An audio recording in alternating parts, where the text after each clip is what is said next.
मनुष्य को किस उम्र तक पापों की सजा नहीं मिलती है। मित्रों, जैसे कि हम सब जानते हैं कि इस दुनिया में कोई भी ऐसा इंसान नहीं है जो कभी भी अपने जीवन काल में एक छोटी सी गलती न किया हो। मगर क्या आपको पता है, हमारे जीवन में कुछ ऐसी भी गलतियां या पापों की सजा हमें नहीं भुगतनी पड़ती है। हमारे जीवन काल में कुछ ऐसे पल आते हैं जिस समय हम यदि कोई गलती पाप करते हैं जाने अनजाने में, तो हमें उनकी सजा नहीं मिलती है। तो चलिए जानते हैं कि हमारे जीवन में ऐसा समय आता है जो उस समय किए हुए पाप या गलतियों की सजा हमें नहीं भुगतनी पड़ती है।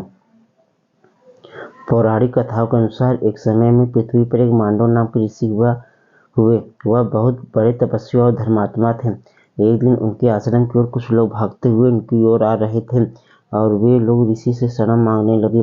वे लोग एक चोर थे जो कि किसी राज्य से चोरी करके भाग रहे थे और उनके पीछे राज्य के सैनिक उनका पीछा कर रहे थे। तो वे वैसे भी चोर महर्षि मांडव के आश्रम छुपने के लिए उनसे विनती करने लगे। महर्षि को मालूम नहीं था कि यह लोग चोरी करके आ रहे हैं और सभी चोर हैं। महर्षि उनकी विनती सुनकर उनसे छुपने के लिए उसे अपने आश्रम दे दिया। उसके बाद उस राज्य के सैनिक भी उस ऋषि के आश्रम तक आ पहुंचे और महर्षि के आश्रम को तलाशने लगे। लेकिन सभी चोर अपना लूटे हुए धन उसी आश्रम में छुपाकर भाग चुके थे और जब ऋषि को वह लूटे हुए धन ऋषि के आश्रम से मिला उस ऋषि को चोर का साथी मानकर राजा के दरबार में ले गए।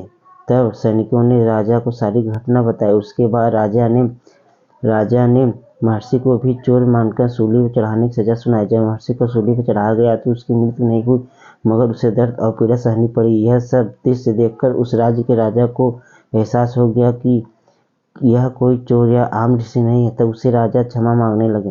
हे ऋषि श्रेष्ठ, हमें माफ कर दो, हमसे बहुत बड़ी गलती हो गई है।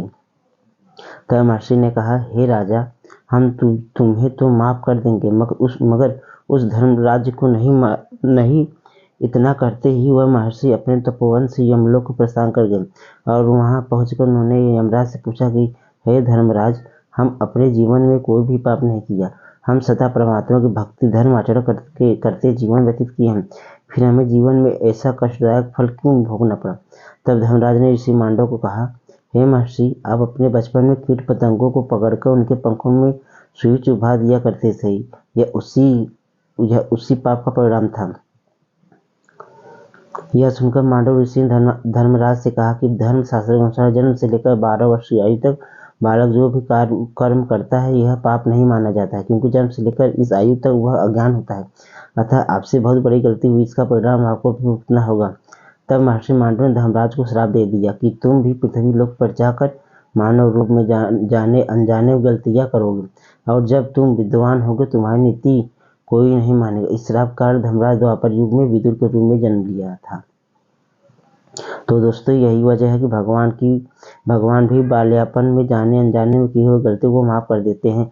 तो दोस्तों, इस कथा से हमें तो यह तो समझ में आ कि जन्म से लेकर 12 वर्ष आयु तक इंसान किए हुए कर्मों का फल नहीं भोगना पड़ता है, क्योंकि अबोध होने के कारण उसके सारे कर्म माफ हो जाते हैं।